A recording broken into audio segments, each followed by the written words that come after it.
The Return of the Undead, a Village's Dark Secrets. In the quiet village of Moza, nestled at the foot of the mountains, there was a legend that haunted the locals, a legend about the return of the undead. For generations, the villagers whispered about strange happenings that occurred every few decades. People vanished without a trace, only to return weeks later, changed. Eyes empty, their movements slow, and their hunger insatiable. Sarah, a young journalist from the city, had heard these rumors and decided to investigate. Moza had always fascinated her.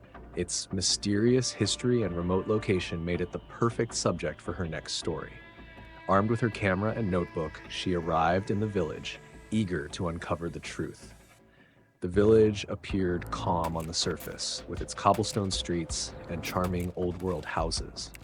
The villagers seemed friendly but distant, avoiding eye contact and offering vague answers to her questions. The more Sarah pressed, the more uncomfortable they became.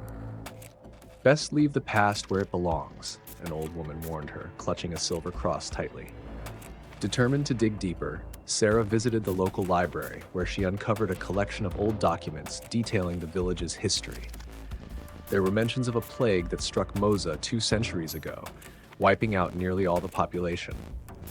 However, a mysterious figure appeared, an outsider who claimed to have a cure. The documents spoke of a ritual to revive the dead, a ritual that was meant to bring the souls of the lost back to life. The outsider performed the ritual on a select few villagers, but something went wrong. The revived were not the same. They were mindless, driven only by a hunger for human flesh.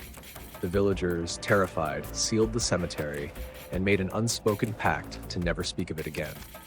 That night, as Sarah wandered the village to take some photographs, she noticed a figure standing by the cemetery gates.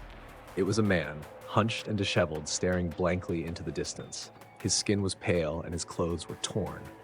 Sarah's curiosity got the best of her and she approached him. "Excuse me, sir, are you all right?" she asked gently.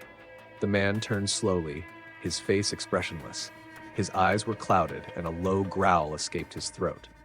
Before Sarah could react, he lunged at her, his teeth sinking into her arm. Panic surged through her as she struggled, but the man's grip was too strong. Just as quickly as it had started, the man collapsed. Sarah looked down in horror as she saw his body withering away, turning to dust. Her vision blurred, and she felt weak, but she managed to escape, stumbling toward the nearest house.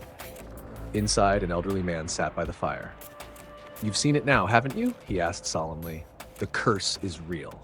The undead have returned, and they won't stop until they've claimed us all." Sarah barely managed to comprehend his words as the pain in her arm intensified. The infection was spreading. She knew she had to act fast. The village's dark secret had come to light, and now she was part of it. The next morning, the village was eerily silent. The undead had begun to stir once more. Sarah had only one choice, to escape or to confront the curse head-on. But as she left the village, a terrifying thought crossed her mind. Was she already too late to escape the infection?